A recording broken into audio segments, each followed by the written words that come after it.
Olá, amigos e amigas! O tema de hoje do canal Palavra do Cristão será A Caridade Salva? Eu começo esse tema com a frase do pregador Billy Graham. A maior forma de louvor é o som de pés consagrados buscando os perdidos e os fracos. De fato, a caridade é algo extraordinário, que certamente facilitará a nossa salvação. Mas devemos compreender que apenas a caridade não salva. Somos salvos pela graça de Deus. Esta última reúne todas as demais virtudes. Isso porque se deve entender que a caridade e a vaidade são os dois lados da mesma moeda, isto é, a cara e a coroa. Como dizem os judeus, a caridade deve ser anônima. Do contrário, é vaidade. Se você faz caridade para mostrar-se caridoso e ganhar os aplausos dos homens, ou mesmo curtidas nas redes sociais, você já ganhou a sua recompensa na terra, mas não a terá no céu. Esse gesto, por mais que se pareça nobre, não tem valor aos olhos de Deus. Como lemos em 1 Coríntios, capítulo 13, versículo 4, a caridade é paciente, a caridade é bondosa, não tem inveja, a caridade não é orgulhosa, não é arrogante. Em continuidade ao texto, lemos no versículo 13 o seguinte: agora, pois, permanecem a fé, a esperança, a caridade. Essas três virtudes. Porém, a maior delas é a caridade. Mas por que a caridade é tão importante? Porque ela é o exercício prático de ser cristão. Significa cumprir o segundo mandamento. De tal modo, ser caridoso é ser imitador de Cristo. É amar a Deus na pessoa do nosso próximo. É uma atitude bela e poderosa. A caridade, em essência, atrai as demais virtudes e imediatamente nos eleva ao status mais nobre da humanidade. A caridade é a demonstração do que é ser humano, a mais perfeita criação de Deus. Quanto mais humanos somos, mais próximos de Deus estamos.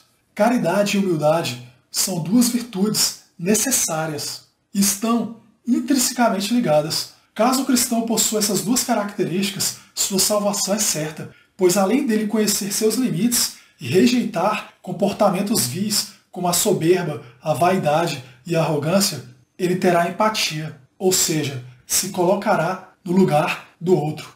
Assim, ainda que eu falasse a língua dos homens e dos anjos e não tivesse caridade, seria como o metal que soa, ou como o sino que tine, isto é, eu nada seria.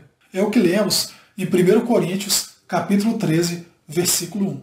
Quando se diz que ser caridoso é ser um imitador de Cristo, isto não é dito da boca para fora, pois tudo o quanto fizerdes, fazei-o de todo o coração, como ao Senhor, e não aos homens. É o que nos ensina o livro de Colossenses, capítulo 3, versículo 23. Ser caridoso é, antes de tudo, uma obrigação do cristão, pois se nos faltar essa virtude, não se pode alcançar a salvação. Contudo, ser apenas caridoso não nos concederá o acesso ao paraíso. Lembremos-nos que aos olhos dos homens é bom fazer o bem, mas nem sempre isso pode ser encarado como algo genuinamente caridoso. A caridade condicionada ou forçada, com fins de obtenção de ganho pessoal, audiência, recompensa ou como sinalização de virtude, não é caridade. É mero oportunismo. E os oportunistas não têm lugar no reino de Deus. A falsa caridade, que gera autopromoção e prestígio, pode passar a ideia de que a pessoa esteja contribuindo com a sociedade de alguma forma. De fato, é exatamente isso que acontece. A empresa que auxilia e tem seu nome divulgado e propagandeado exerceu sua mera função social como empresa, que visa, em primeiro lugar, o lucro. A caridade é espontânea e não visa mérito. Como lemos em Mateus capítulo 6, versículos 3 a 4, mas, quando tu deres esmola, não saiba a tua mão esquerda o que faz a tua direita, para que a tua esmola seja dada ocultamente. E teu Pai, que vem em secreto, te recompensará publicamente. Como sabiamente dizia Madre Teresa de Calcutá, as mãos que ajudam são mais sagradas que os lábios que rezam. A irmã nos disse isso, certamente, porque a fé sem obras é morta em si mesma. Na maioria das vezes, precisamos agir imediatamente para findar a dor de alguém. Não é por acaso que a oração é formada por dois verbos, orar e ação, ou seja, orar e agir. É também de autoria da Madre Teresa a seguinte frase: o importante não é o que se dá, mas o amor com o que se dá. Qualquer gesto ou atitude é válido, desde que haja um coração pronto a ajudar, sem murmurações. A irmã também disse que a pobreza não foi criada por Deus, mas por mim e por você, quando nós não repartimos o que temos. É triste saber que a fortuna de alguns daria para acabar com a fome e a miséria no mundo, se cada um deles doasse apenas 5% de seus patrimônios. Mas isso dificilmente irá acontecer. Enquanto as pessoas não entenderem que o dinheiro é uma mera consequência do trabalho, as coisas nunca mudarão. Cada vez mais a sociedade se tornará imediatista e consumista.